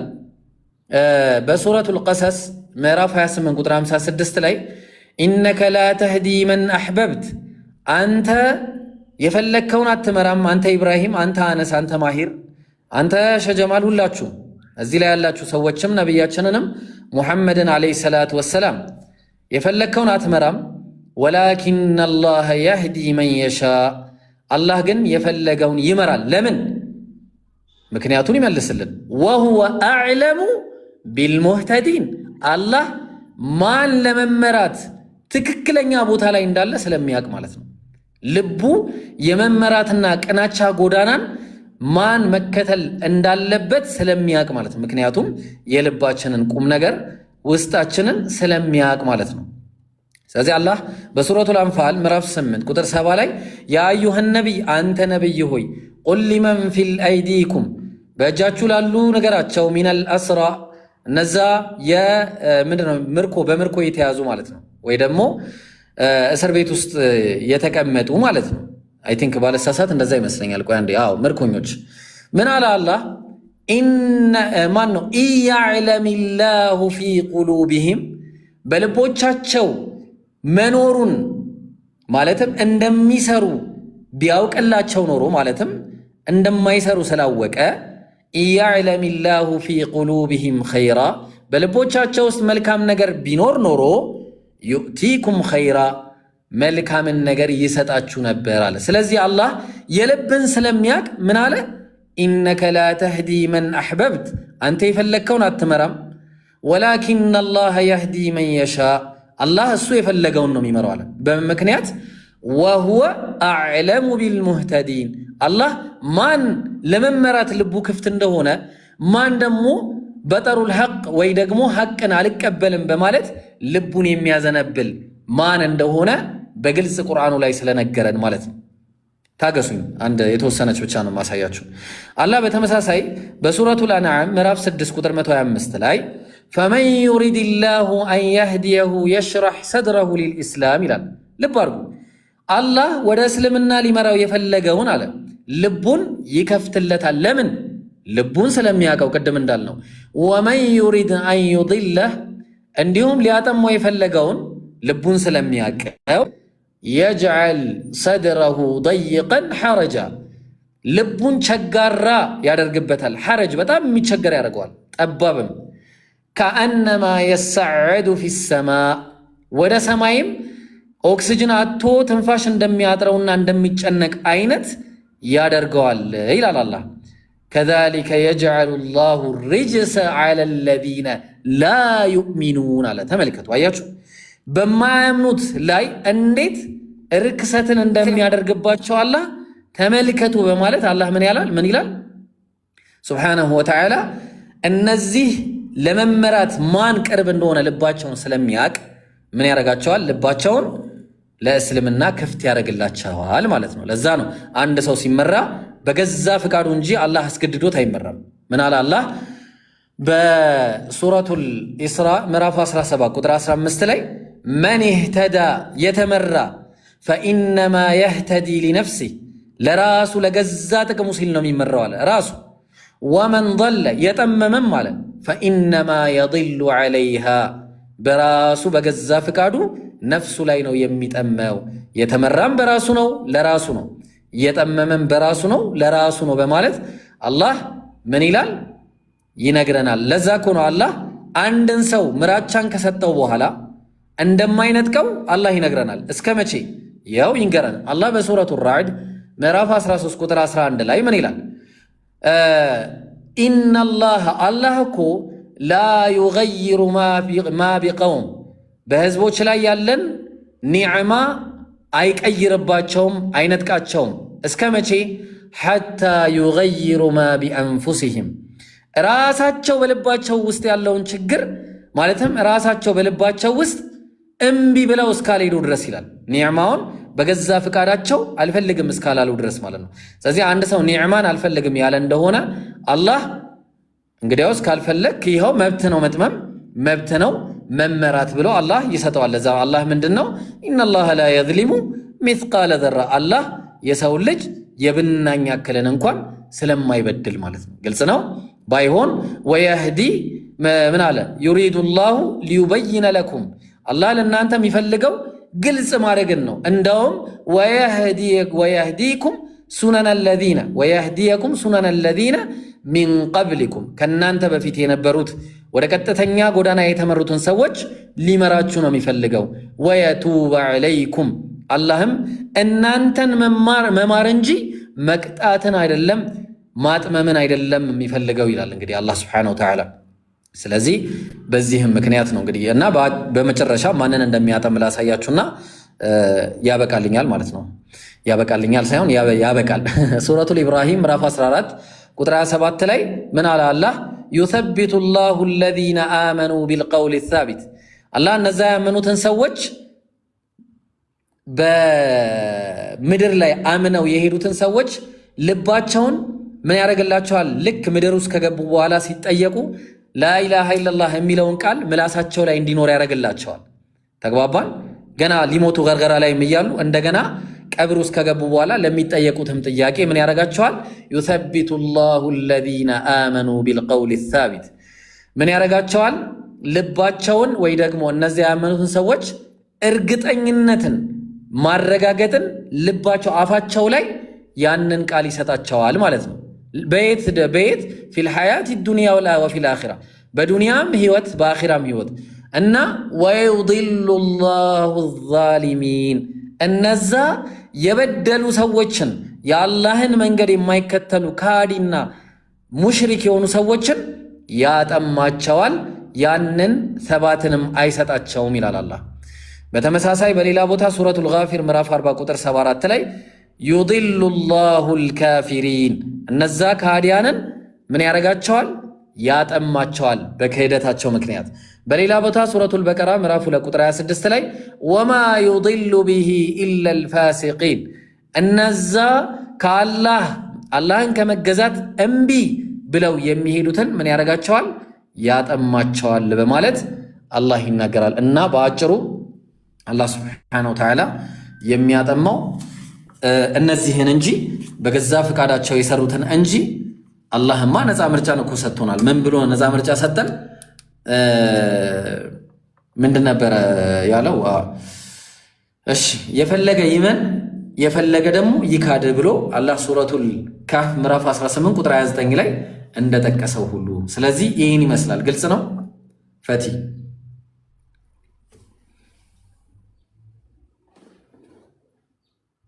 ግልጽ ነው። አይሽ ኸይር። እስካሁን ድረስ ትላለህ። እኔ ቁምሳ በላሁኝ ቅድም። ወላሂ እኔማ ስራ ላይ ነበርኩኝ ታውቃለህ። ያው እንደጨረስኩ ኧረ ንገራቸው ምን አለ በላቸው እስኪ ሹክ በላቸው። ነገርካቸው ምን እንደሆነ ሰምታችኋል ወይ ብቻ ነው ያልኳቸው። ሰምታችኋል? አልሰማንም። ሰምታችኋል? ኧረ አልሰማንም።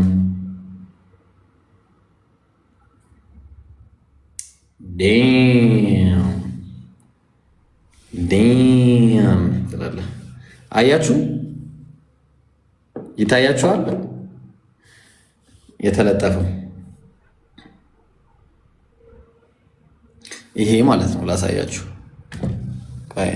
እንደዚህ አድርጌ። አቤት አቤት! ግን በቃ ዲሲፕሊን የሆነ ጥሩ ሰዎች የሚማማሩበት የሆነ ትልቅ ውይይት ይኖራል። መቼ እንደሆነ አይነገራችሁም። ያው አሰራጩት። ለማንኛውም ማለት ነው። እሺ አሰረጫጩት። መልቀቅ አቅቶን ነው። እሺ ጋይስ መልቀቅ አቅቶናል። ለዛ ነው። ኦኬ እንትን ላይ መልቀቅ አቅቶኛል። እኔ አሁን ለምሳሌ ሳላ አንተ መልቀቅ አልቻልክማ።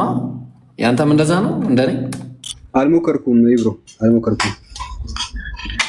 እምቢ አለኝ። ለዛ ነው በዚህ ላይ ማስታወቂያውን እየሰራሁት እና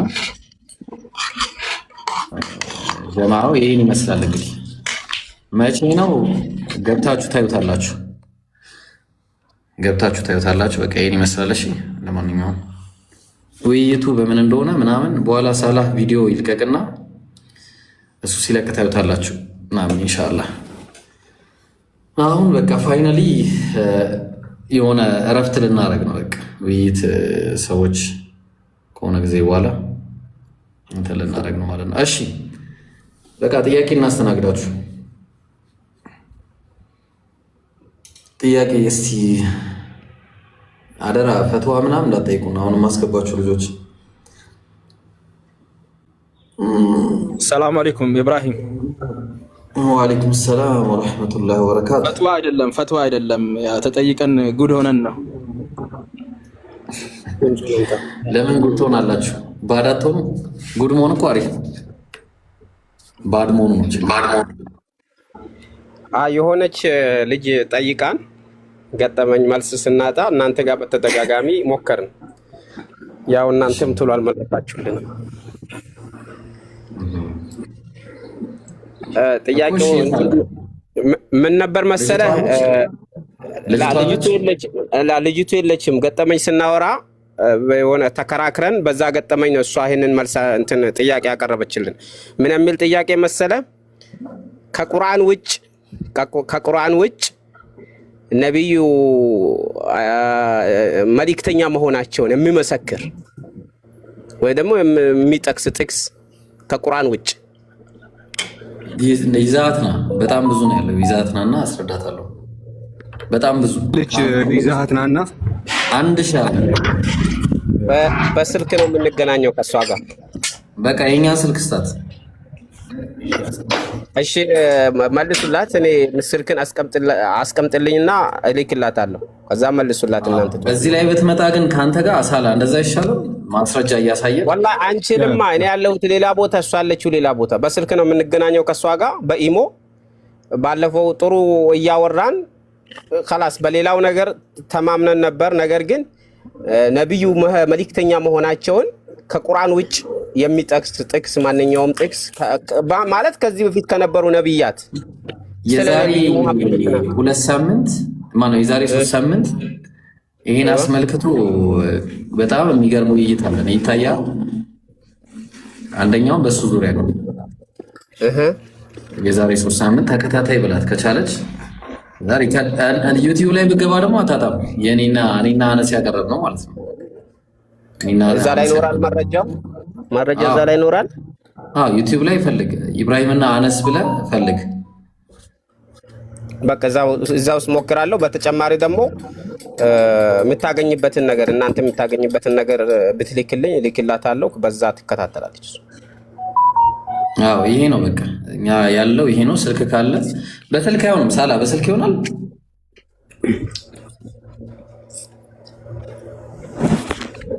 ሳላ ይሆናል። እንግዲህ ለማስረጃ ይሆናል ወይ ብዬ እኮ ነው። ማስረጃ ለመስጠት ምናምን ወይ ማለት ጥቅስ ነው። ለምሳሌ እንደ መጽሐፍ ቅዱስ አይነት ጥቅስ ካለው ጥቅሱን ብትልኩ እኮ ጥቅሱን ማንበብ ትችላለች እሷ። እንደዛ አይቻልም? ማስረዳት አለብና ያለዛ ዝም ብሎ ከሆነ እንዴት ነው? እንዴት ይሆናል? ማስረዳት አለብን። ስለዚህ ይዛትና ችግር የለውም።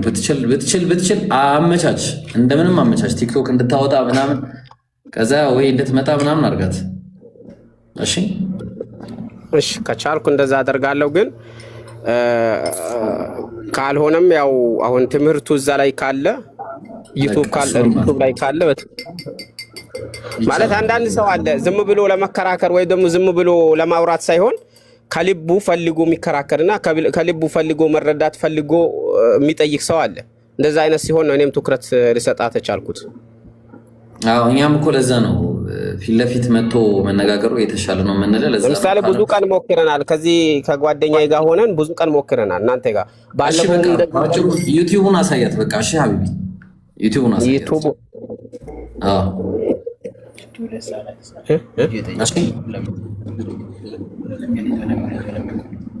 እሱማ ሌላ የቁርአን አያ ነበረ። እሺ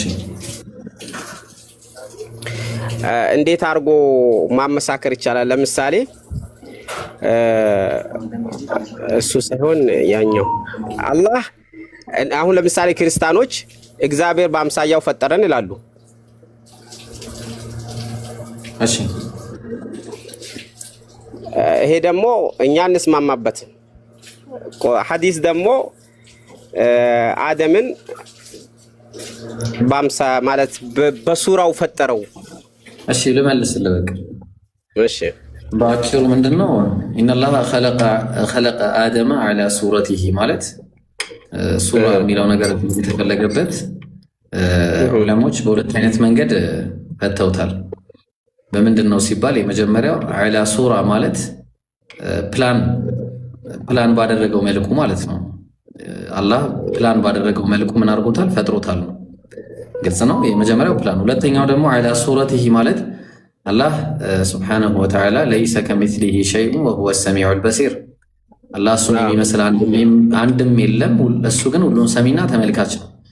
እዚህ ሁሉን ሰሚ ተመልካች ከተባለ የሰው ልጅ ደግሞ አላህ ሲፈጥረው ወጀዐልናሁ ሰሚዐን በሲራ ሰሚና ተመልካችም አደረግነው ይላል። ስለዚህ በዚህ ሱራ የሚለው ነገር ምንድነው?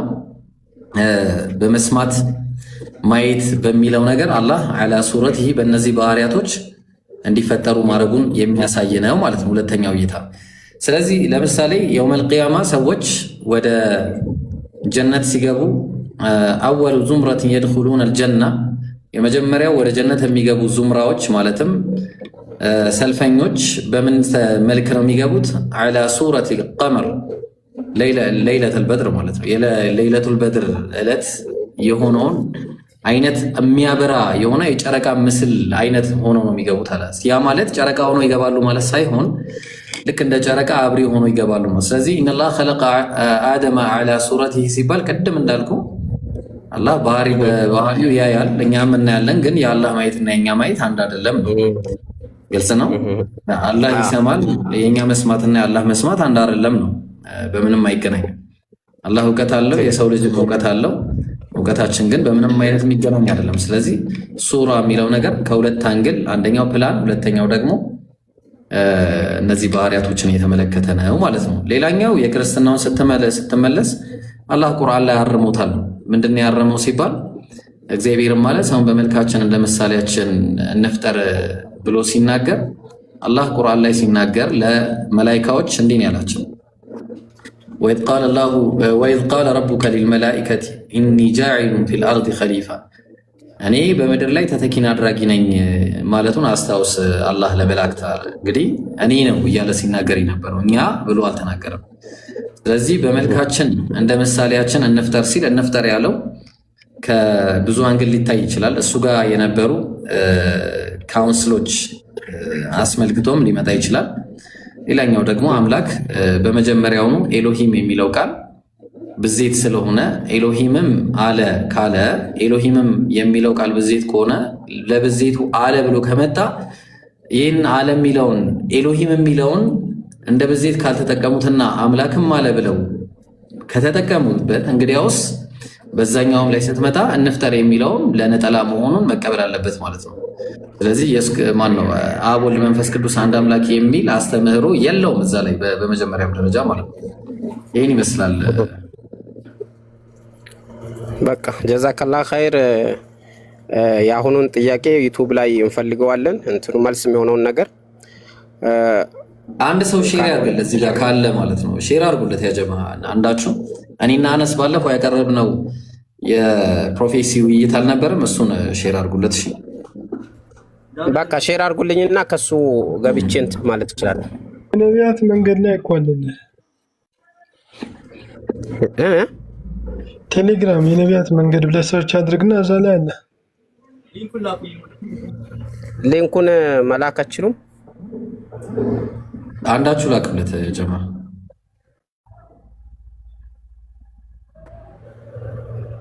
አንዳችሁ ላኩለት። እሺ በቃ ይልኩላል። እሺ አሁን ሌላ ሰው ጥያቄ ያለው ሰው ግቡ። አንተም ጥያቄ ካለ ሰላም አለይኩም። ጀዛከላ እኔ ጨርሻለሁ። እሺ ማሂር ሸጂ ሰላም አለይኩም፣ እንዴት ናችሁ? ሰላም ብለናል። ሰላም ብለናል። ወአለይኩም ሰላም ወራህመቱላሂ ወበረካቱ። ኡስታዛችን እንዴት ነዎት? ሸጂ ደህና ነዎት? አልተነሱም መሰለኝ። ተነስ አንቀላፋኝ። ስታወራ ታንቀላፋኛለህ። ተነስ እንጂ እና በኮሜንት ትመለስልኝ ነው እንደ ሰላም አለይኩም ያልከኝ? ኧረ አይደለም ወአለይኩም ሰላም ብያለሁ። እንዴት ነው ነገሩ? እሺ እኔ ሰላም አለይኩም ልበል። እሺ ሳላችን፣ ማሂሮ፣ ሐናን፣ ሸጂም ከታች ያላችሁ አሰላሙ አለይኩም ወራህመቱላሂ ክርስቲያኖች ካላችሁ ግቡ። ወአለይኩም ሰላም ወራህመቱላሂ ወበረካቱ። መልሼላለሁ የሁሉንም አንድ ላይ። እሺ ጥያቄ ያላችሁ ሰዎች መግባት ትችላላችሁ። ዛሬ እናስተናግዳችሁ። እስቲ እናስተናግዳችሁ ዛሬ። ዘይነብ ግቢ። እሺ ቆንጆ ጥያቄ ነው የጠየቀች ያለችው። እሺ ሙስጤም መጥተዋል። ሙስጤንም እናስገባለን።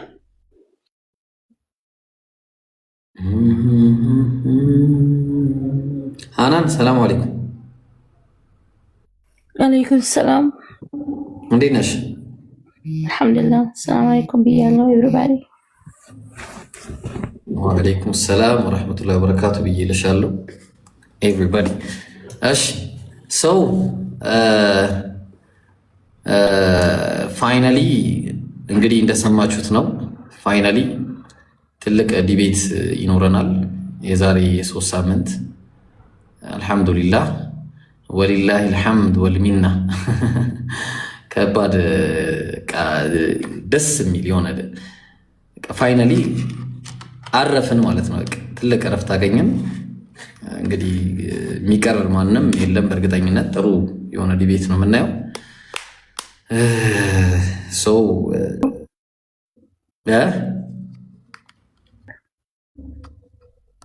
ኦኬ ይኸውልሽ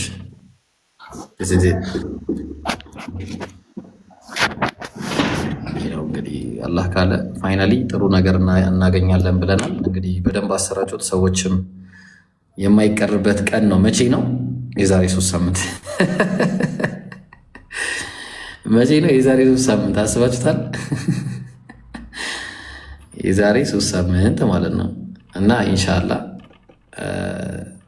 ይሄ ማለት ነው። እሺ ተዘጋጁ። ነብዩ ሰለላሁ ዐለይሂ ወሰለም በመጽሐፍ ቅዱስ በባይብል እና ክርስቶሎጂ። ስለዚህ በጣም ብዙ ነገር ይዳሰሳል። አደራችሁን። ወሳኝ ሰዎች ናቸው እንደምታዩት እዚህ ጋር ያሉት። መሐመድ እውነት ለሁሉ የሚባለው ነው ወይ ብሎ? አዎ መሐመድ እውነት ለሁሉ፣ ዳንኤል እውነት ለሁሉ እና ቃሌ አብዱል ከሪም አነስኔ ቴዲ አዋሳ ቤት ቢኢዝኒላህ ኢንሻአላህ እንደዛ ብለናል። በሉ ይሄን ይመስላል። ለማንኛውም አሁን አርፈናል። በቃ አሁን እረፍት እናደርጋለን። እኔ ታውቃለህ እፎይ ከእናንተ ጋር መጥቶ ውይይት ቢያደርግ እኔ 1 ሚሊዮን ታውቃለህ። ሚውት አድርግልን እስቲ እባካችሁ ከላይ ወይ ምን አልሽ ሐናን? ይሰማል? እፎይ መጥቶ ከእናንተ ጋር ውይይት ቢያደርግ እኔ 1 ሚሊዮን ብር እሰጣለሁኝ። ወላሂ ነው የምለው። ለአንቺ ለ1 ሚሊዮኑ ሳይሆን ለራሱ ሲል አይመጣም። ሐናን ለራሱ ሲል ሀቂቃ አይመጣም። እፎይ ጋር ለምን አትሄድም አንተ? ይብሉ እንደባለፈው ጨምቆ ማን ነው የሚያወራው? ማን ነው የሚያወራው? ሰው አይታየኝም። አንተ ሰው አለ እንደ የሚያወራው? ኧረ አይታየኝም። ሰው አለ? ሰው አይታየኝም። ምንድን ነው? የሆነ ድምፅ ይሰማኛል ብቻ ምንድን ነው? እኔ አልሰማሁም። ማን ልበል? ሄሎ፣ አቤት፣ ሰላም ነው? እንዴት ነህ? ምኑ እንደው ደፋሮች ሲጀመር ፕሮቴስታንት ነው ደፋር። አየው አይደለ? ፕሮቴስታንት ምን ያህል ደፋር እንደሆኑ ታያላ። ዝም ጥራው ሂድና ተወያይ በልና ውረዳውን። ሲጀመር ከዚህ በፊትም የተወያየው ከፕሮቴስታንት ጋር ነው። እሺ ጥያቄ ያላችሁ ቀጥሉ። ሰላም አለይኩም። ወአለይኩም ሰላም ወራህመቱላሂ ወበረካቱ። አንድ ጥያቄ ነበረኝ። እሺ ስለ ቀዳና ቀደር ነበር ኡስታዝ። እሺ ጠይቅ። እና እንትን የሆነ ሐዲስ አለ ሐታ ማ የኩኑ በይነሁ ወበይነሁ ኢላ ዚራዑን ፈየስቢቁ ዐለይሂ الكتاب የሚለው ሐዲስ አለ። እና እሱና ደግሞ ይሄኛው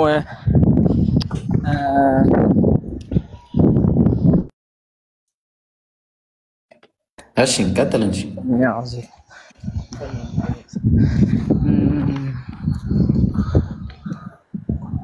ኧረ ጠይቅ። ጉድ እኮ ነው። አሎ ጥያቄ ጨረስክ?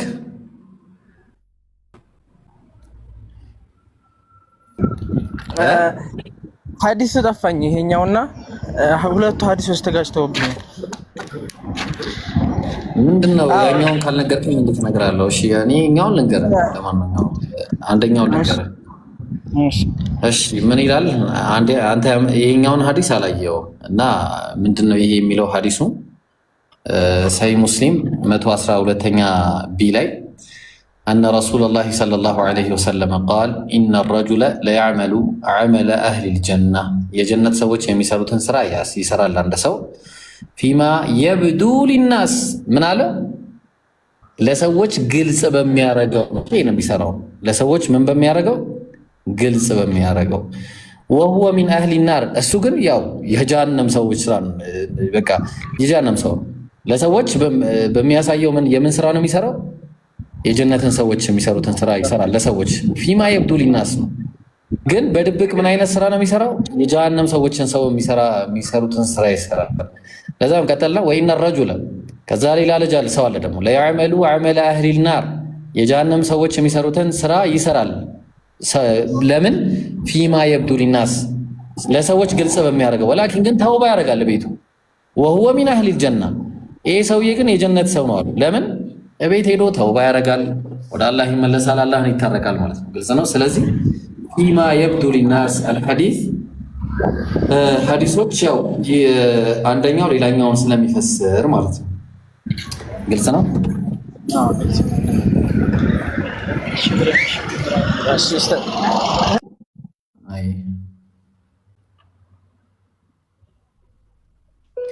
ጥያቄ ያላችሁ ቀጥሉ። የገባችሁ ሰዎች የጠየቃችሁ ታች እንደዚህ። እሺ ጥያቄ ቀጥሉ።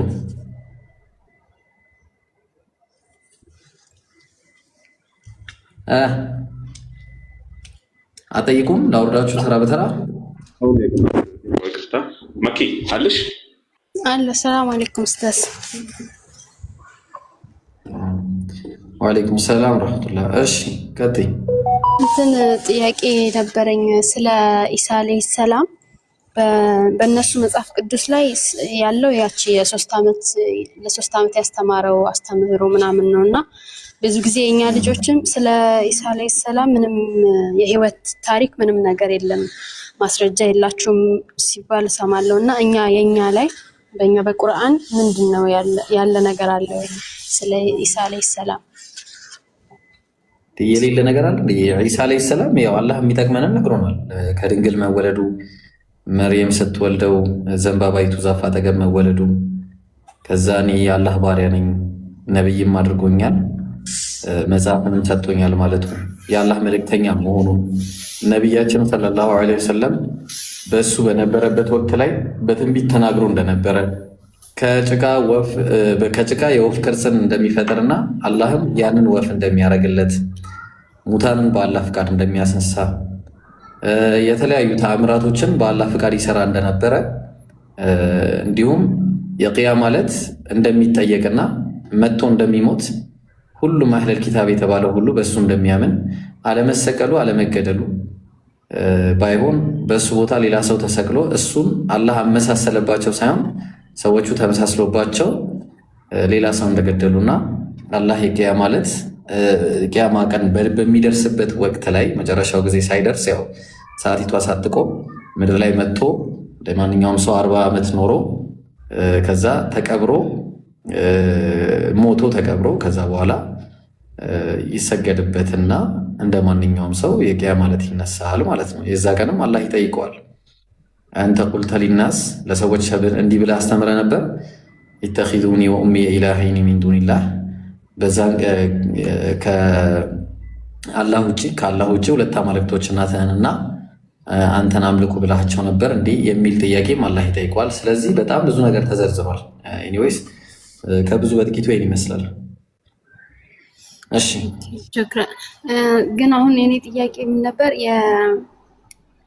ላይክ እንደ ነቢያችን ሰለላሁ ዐለይሂ ወሰለም ከልጅነታቸው ጀምረው የቲም ሆነው በስንት እናት እንዳደጉ ይሄ አለ ስቶሪያቸው አለ እና የኢሳ እንደዚህ አይነት ስቶሪ አለ ወይ ለማለት ነው ጥያቄ የፈለኩት።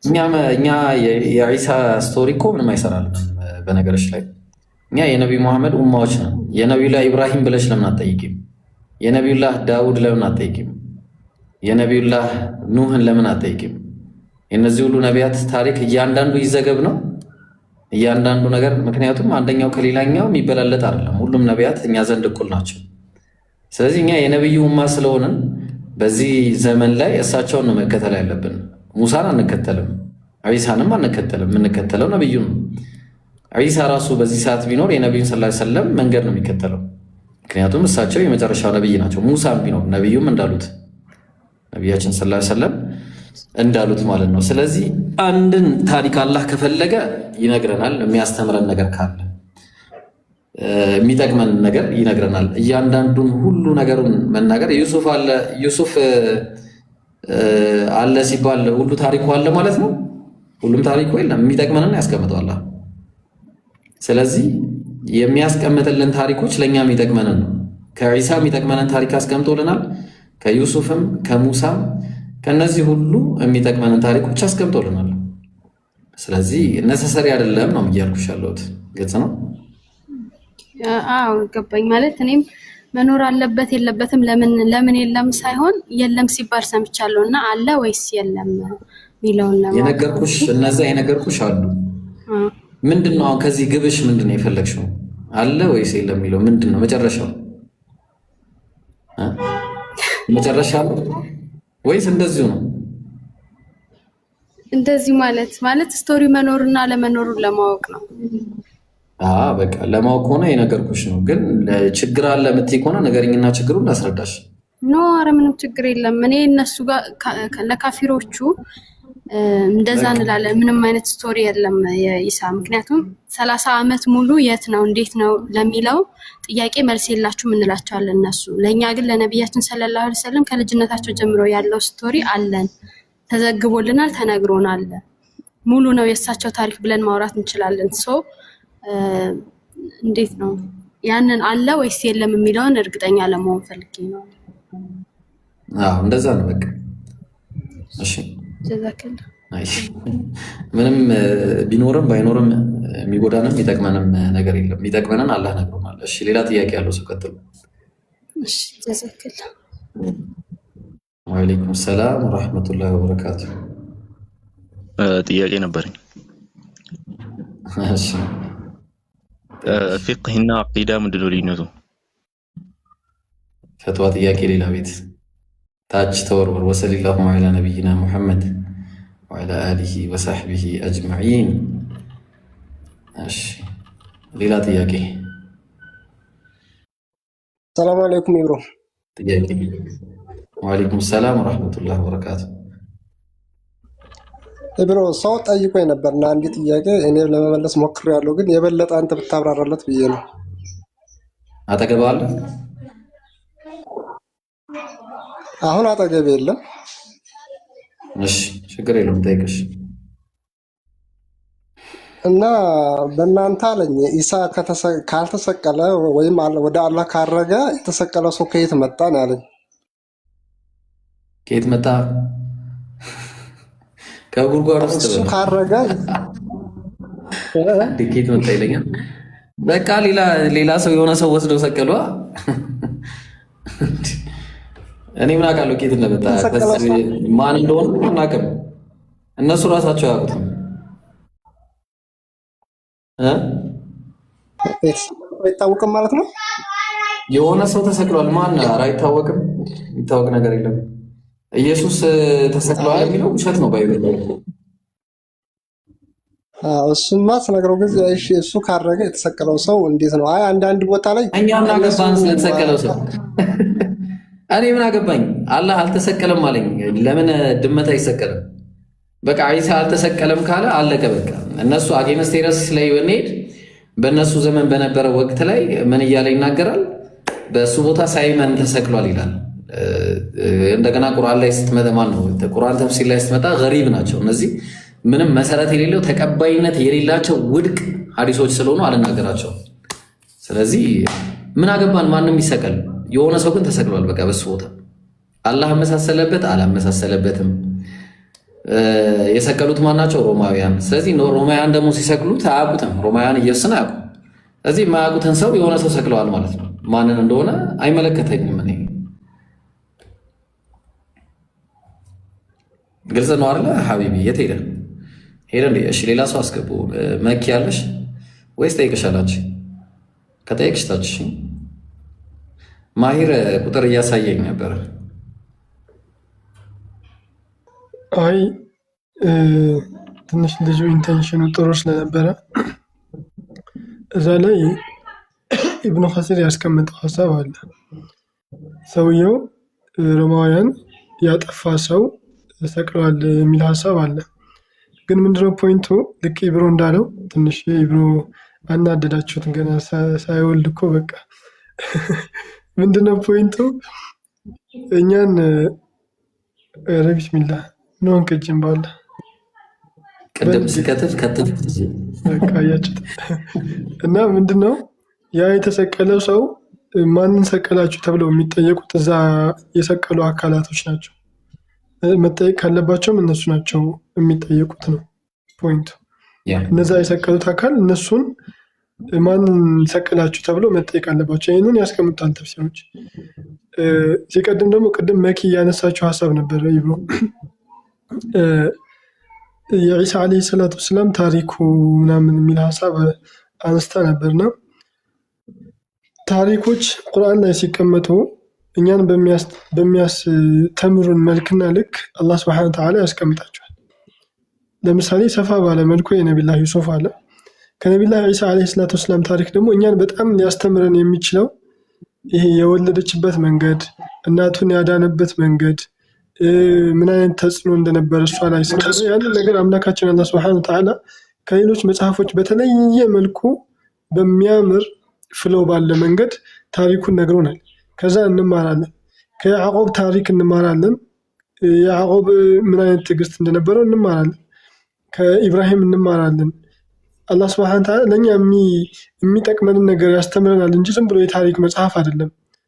ከዛ ቅድም ከክርስቲያኖች ጋር ኮምፔር ለማድረግ ሞክረሻል መኪ፣ እንደተረዳሁት ማለት ክርስቲያኖች እኮ ምንም ቤዝ የላቸውም ነው የምንለው እኛ። ምንም አይነት ቤዝ የላቸውም ክርስቲያኖች፣ ቤዝ የላቸውም። ኢቭን ከ12 ዓመት እስከ 30 ዓመት እስኪሞላው ድረስ ኢብሮ በታሪክ መጽሐፍ ላይ ኢየሱስ ክርስቶስ ህንድ ሀገር ሂዶ ጥንቆላ እንደተማረ ምናምን ያስቀምጣል። ታውቃለህ? ከ12 ዓመቱ ሉቃስ ላይ ያልቅና ከዛ 30 ዓመቱ ላይ ነው የሚጀምረው። 18 ዓመት ማጂክ እየተማረ ነበር ምናምን ብሎ የሚያስቀምጡም አለ። እና የሚወዳደር ነገር አይደለም ልጅ ፈልጌ ነው መኪ አንደርስታንድ አድርገሽኛል? አዎ እኔ አንደርስታንድ አድርጌያቸዋለሁ። ግን እናንተ ኢንቴንሽን የገባቻል መሰለኝ። ማለት እንዴት ነው ቁርአን ላይ ያለ ነው መኪ ችግር ካለ ብቻ ነገር ለማወቅ ነው ብለሽኛል። እኔ እኮ አሁን ችግሩ ለዛ ነው። እኔ ከጥያቄ የምፈልገው ምን እንደሆነ ታውቂያለሽ? ከፍታ ላይ ነው የምፈልገው። መጨረሻው ላይ ምንድን ነው ፍላጎትሽ ነው በቃ የመጨረሻው ፍላጎትሽ ምንድን ነው? አሁን ከዚህ ጥያቄ እኛ ጥያቄው ገብቶናል፣ አስረድተንሻል። ግን ምንድን ነው የመጨረሻው ጥያቄ ምንድን ነው? አለ ወይስ የለም? የለም በቃ ያለው አለ የሌለው የለም። ለምሳሌ አሁን ኢየሱስ ክርስቶስ ምድር ላይ ሲያደርጋቸው የነበሩ ታሪኮች የተወሰኑ ታሪኮች አሉ፣ የሌለው ደግሞ የለም። እሺ ምንድን ነው አሁን ጥያቄው? አለ ወይስ የለም? ያለው አለ የሌለው የለም። እሺ ምን ከዛስ? አይ አለመኖሩን ለማወቅ ነው በቃ። እሺ አይ ከዛስ? እሺ ገብቶኛል። ምንድን ነው ጥያቄው ነው? ከዛስ ማለት ያው እኔ የፈለኩት ምንድነው እያለ እኛ ቁርአን ላይ እያለ እነሱ ጋር ስላልተጠቀሰ ይመስለኝ ነበር እንደዛ ምንለው። ማለት እናንተ መጽሐፍ ቅዱስ ላይ ያው ወሳኙ ነገር ተጠቅሷል ባጭሩ። በቃ የሚያስፈልገው ነገር ስቅለት አይደል? አንደኛ አልተሰቀለም፣ አልተገደለም። አንድ ኢየሱስ አምላክ ነው አይደል? አምላክ አይደለም። ሁለት እሺ፣ ሶስተኛ የተወለደበት ቦታው አላህ አስተካክሎ በረት ውስጥ አይደለም የተወለደው ዘንባባይቱ ዛፍ አጠገብ ነው። ሶስት ራሱ የሚጠየቅ ነው። ይበላ ነበር ካና ያኩላኒ ጣዓም፣ እነሱ ምግብን ይመገቡና ተአምር መስራቱን ይናገራል ምናምን። ያረማቸው ፓርቶች አሉ፣ አንድ የሆንባቸው ፓርቶችም አሉ። እዚህ ኖረም አልኖረም ለእኛ የሚፈይደን ነገርን አላህ አስቀምጦልናል። የማይፈይደን ነገር ደግሞ ወደዛ ጥሎ አልነገረንም ማለት ነው። እሺ ያን ያለው ነገር አይቼው ነበር ሲሶ ያየሁት መሰለኝ ባልሳሳት። እንዴት ናችሁ ያጀማ? ደህና ናችሁ? ሰላም ናችሁ? ኧረ ያኛውን አካውንቴን ኮፒ ሊንክ አድርጉልኝ ያጀማ። ወላሂ ምንም በቃ በጣም ተቸገርኩኝ ያን አካውንት እና ደግሞ ዲቤት ሰምታችኋል? have you heard about the debate? ዲቤቱን ሰማችሁ? ያልሰማችሁ አላችሁ? we're gonna have ከባድ ዲቤት ማለት ነው። ማለት በቃ ጥሩ የሆነ እንማማራለን ብለን ተስፋ የምናደርግበት ውይይት ሊደረግ ነው። ስለዚህ ያ ጀማዓ አልሰማችሁም? የወሬ ያለ ያሰኛችሁ ያልሰማችሁ በቃ ካልሰማችሁ ለደንታችሁ ነው። ምን መሰላችሁ? እሺ ላሳያችሁ ቆይ አንድ ጊዜ ዮ እንዴት መሰላችሁ? ታቢ ላይ ላድርገው አንድ ጊዜ እና አካውንቲንግ ግቡና ያ ጀማ ወላሂ ይሄም ያም አካውንቴ በጣም እንትን ብሎብኛል፣ ተመቷል አካውንቴ። ሰላም አለይኩም። አለይኩም ሰላም ወራህመቱላሂ ብሮ። ምሳ እየበላሁ ነው።